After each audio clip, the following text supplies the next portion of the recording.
and we are here at PAX, and I am joined by David Grossman from Telltale Games. David, how you doing, sir? I'm doing very well. I love PAX.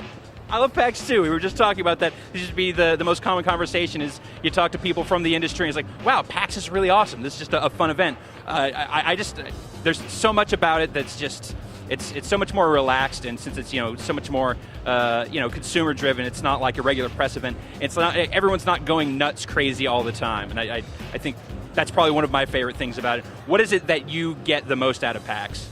I like the people here. The crowd is really good. It's not crazy hardcore people, but it's sort of devoted hardcore people who are kind of friendly and into a lot of different kinds of games. They just sort of love the medium, it seems like, rather than any particular entry in the medium. We at Telltale, we kind of arm wrestle a little bit over who gets to go to PAX. Well, I would say this is your show. I think you definitely get to make the call that you come. I'm sure. You'd be surprised. Well, I'm glad that you're here, sir. I'm glad that Telltale's here. It seems like a really great year. 2009 for Telltale has been pretty phenomenal. What is it that you guys are here showing specifically right now? We've actually got we're highlighting 3 series. We've got the Tales of Monkey Island series that's currently running. We're getting ready to release the 3rd episode later this month. We've also got 2 seasons of Sam and Max that are the second one is getting ready to come out on Xbox Live Arcade, and also we've got our Strong Bad series, which we did for WiiWare. So it's a particularly good one for PAX. The Brothers Chaps seem to be popular here. Well, I can imagine this seems like definitely right in their wheelhouse. Definitely. See a lot of Homestar Runner shirts around. Definitely. So okay, let's take this reverse order. So for Strong Bad, you guys have wrapped the season on that? We have indeed wrapped the season, yes, and that's now it's collected on a DVD that you can get for the PC, and it's available on WiiWare. Are you guys looking to bring that to other platforms as well, or? Time will tell. Fair enough, sir. And then we've got 2 seasons of Sam and Max in the can. Second season is coming to Xbox Live Arcade. That's going to be similar to the first season, where it'll just be kind of a single package there. Right. It'll be it'll be one great big download with all 5 episodes that you'll get there, similar to the collected season on DVD that we sell for PC players. Also in the Sam and Max arena, I will say that we're working on design for another season. Fantastic. I know, right after the second season ended, that I was very eager to see another season, but you guys instead decided to go with Tales of Monkey Island, which, you know what? I love me some Sam and Max, but I cannot complain about the return of Monkey Island. I hope that was okay for you, because we had been talking like we were going to do another season of Sam and Max right away, and we were a little worried, people might not like it, that we're not jumping right back into that, but we thought, Monkey Island would be a good substitute. Absolutely. I think it's been really exciting just to see that you guys were able to do this, and that you're coming back into the fold. Like Telltale's history, with the Monkey Island series and with Lucasarts is really interesting and kind of circuitous. The fact that it has come back around, and a lot of these key guys that are at Telltale now that had worked at Lucasarts in the past are getting to make another Monkey Island game. Does it feel kind of like a homecoming with that stuff? With all of the attendant kind of nerve-wrackiness of a homecoming too. Do I look as good as the other guys? And is anybody any secret hatreds going to come to the fore or anything? I actually was most worried just about sort of coming back to the series after kind of a long hiatus, during which fans had opportunity to kind of build up the nostalgic expectations of the series. Sure. So we really had to kind of think hard about what is important to Monkey Island, and what do we really love about the characters, and kind of focus on that core to get it right. And it seems like the response has been super positive. It seems like this has been one of the most popular things that Telltale's done so far. Yeah, people really like it, and we're getting a lot of positive feedback from the fans, so we're happy. And is LucasArts happy at this point? Seem to be.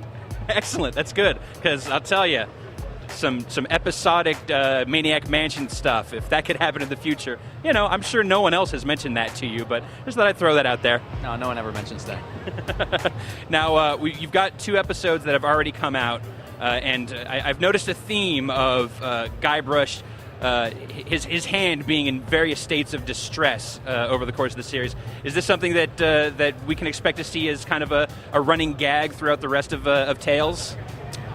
Well, I don't know about a running gag. There's certainly the hand does kind of figure in a bit, as does now the hook. I hope I'm not spoiling anything for. That's like the first 5 minutes of episode 2. I think we're clear. 2 is now out, so if you haven't played it already, then you deserve to be spoiled on the fact that Guybrush's hand gets cut off in the first couple minutes. So I understand that. So Ron Gilbert, he's did the big keynote here. I understand that as the creator of Monkey Island, that you guys touched base with him on kind of this reemergence of the Monkey Island series. How did that go?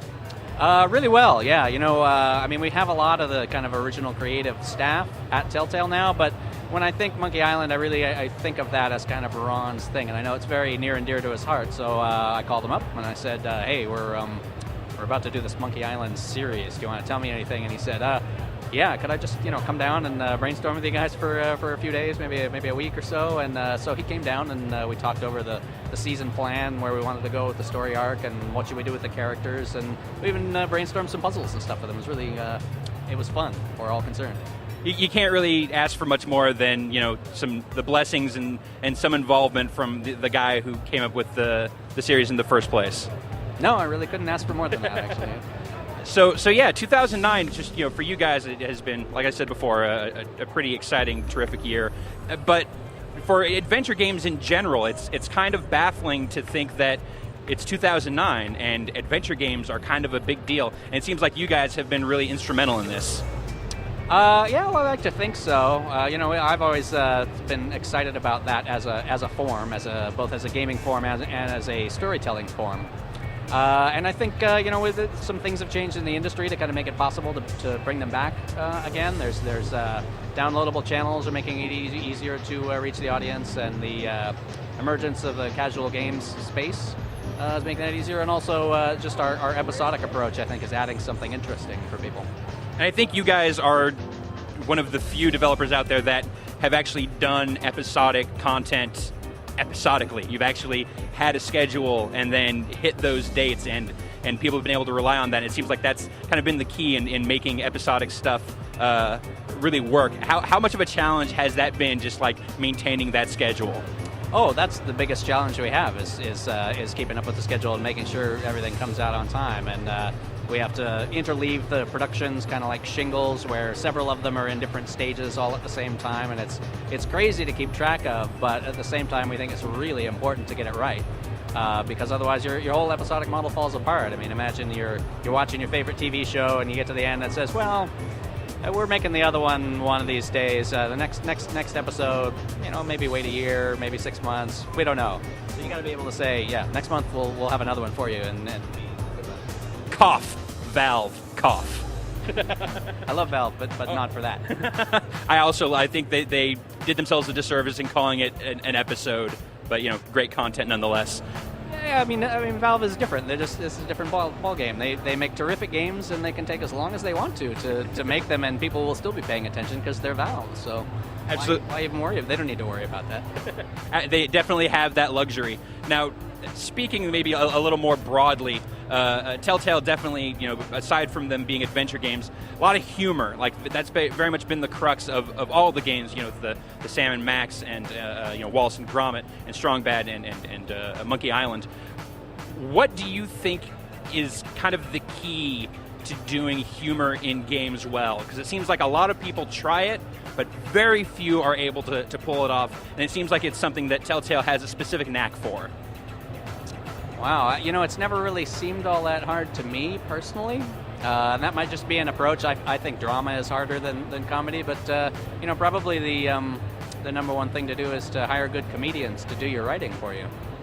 It does help if you're doing the kind of game that has a lot of writing in it, which ours do. It's a little trickier in other kinds of genres, but still, you can make the details funny. Like Plants vs. Zombies is a great example of a game that doesn't really have much writing per se, but the little plants and the goofy looking zombies and the noises that they make when you put them all together. Good stuff. That's hilarious. So we're here at PAX. Is there any? I know you're probably going to be chained to the Telltale booth for the duration of the show, but is there anything here in particular that you're hoping to be able to break away and go see or experience? I always like to go check out the indie games. Actually, there's a little group of them somewhere over there, maybe 10 or so. They're usually just sort of the most interesting and innovative stuff to look at. So I like that. It definitely seems like what PAX is all about is the little guys. Yeah, inventive spirit. Yeah. So beyond a kind of ramping up and preparing for a Sam Max Season 3, anything else going on in the world of Telltale you want to talk about? No. I cannot talk about anything. Fair enough. I've got you too far away from PR people, I know. Send the monkeys to my house. I'm very closely watched. All right, so one last question, David. Do you know what the secret of Monkey Island is? I'm not telling. Oh. Well, David, thank you so much for your time. Appreciate it.